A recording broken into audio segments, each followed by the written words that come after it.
Hey guys, how you going? This is BillyEatWorld again, and I know it's been a while since I've made one of these videos, but today we're back with another Battlefield 5 weapon review, this time featuring the M1922 medium machine gun.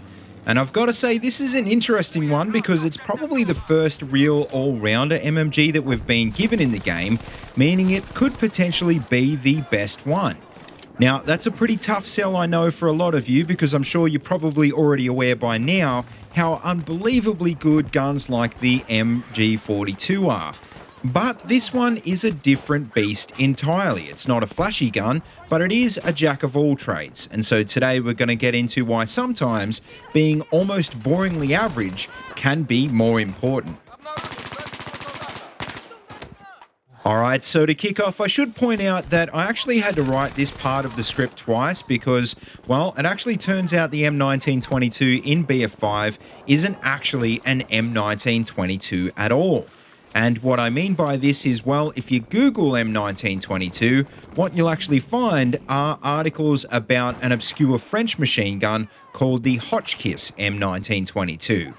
But if you take a look at the Hotchkiss and you compare it to the gun we have in game, well, you'll see they don't look anything alike. And that's because what this gun actually is another French MG called the Daan, which once again is also pretty obscure, hence the confusion, making me kind of wonder whether they originally had intended to add the Hotchkiss and someone just stuffed up in the final game when they actually named this one.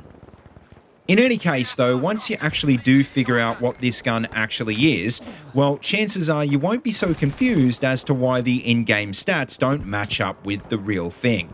And, well, we'll go into that in more detail in just a sec, but basically what you need to know first is that the M1922, or the Daan in real life, is a lightweight belt-fed machine gun that was produced just after the First World War.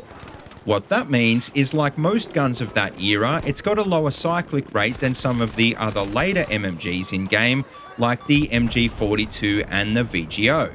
And not just that, but it also kind of looks old school, almost like a wonky version of the American BAR. And I don't know, there's just something about that seemed appealing to me. Now, as for the stats, well, the question is, what is it about the M1922 that makes it an all-rounder gun compared to the other MMGs? And, well, one thing for sure is that it's not damage model.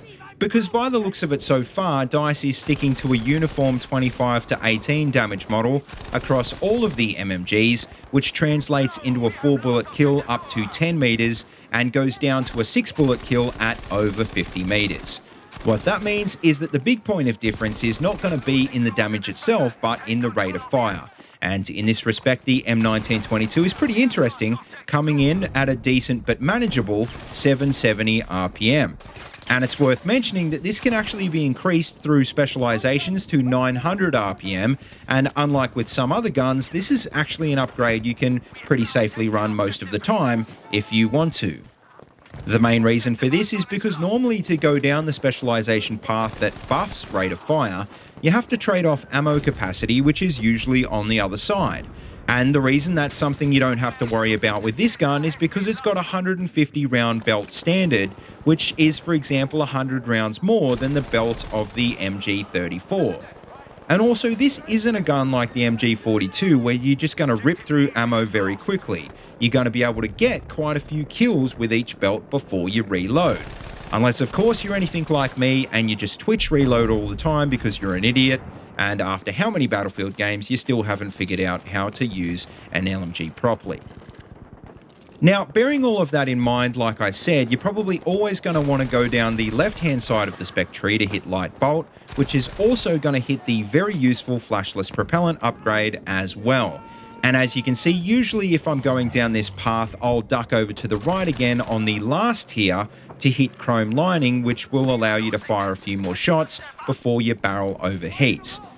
On the other hand though, if you do want to go for the larger 250 round capacity, well, I can completely understand that, in which case, except for the top, you'll want to run all the way down the right hand side. And in a nutshell, this will leave you with a very controllable weapon with a ton of rounds to spare, which is going to be great in situations where you need to take out whole squads at longer ranges. So bearing all of that in mind, probably my main tip for this gun would be to hang back and use it a little bit more defensively than the other MMGs, especially if you're running it at 770 RPM. Because, I mean, this isn't like the MG42, which just cuts through people instantly, and you will get outshot pretty easily by lots of different weapons if you do get in too close. Also, another tip that I'd actually forgotten about is remember that bipod and prone recoil modifiers don't stack anymore, so as good as this gun might seem at long range, it's not actually going to outshoot snipers. And not just that, it's probably also going to have a tough time against SLRs as well, which are very common these days. So basically, wherever you can, try not to engage enemies while you're bipoded head on if you can help it. But anyway, guys, that just about wraps up this weapon review. So as always, make sure you let me know what you think of the M1922 in the comment section down below. And also just remember that not every time, but whenever I can, I like to take suggestions for this series from the comments. So if you've got a weapon that you'd want to see in the next episode, leave it down there and I'll see what I can do. As always, though, don't forget to like, comment, and subscribe, and please feel free to check out the links in the description if you want to see any more of these videos. And also, don't forget you can find my Twitter and Discord links down there as well if you want to keep in touch. And as always, until next time, see you later, and have a good one.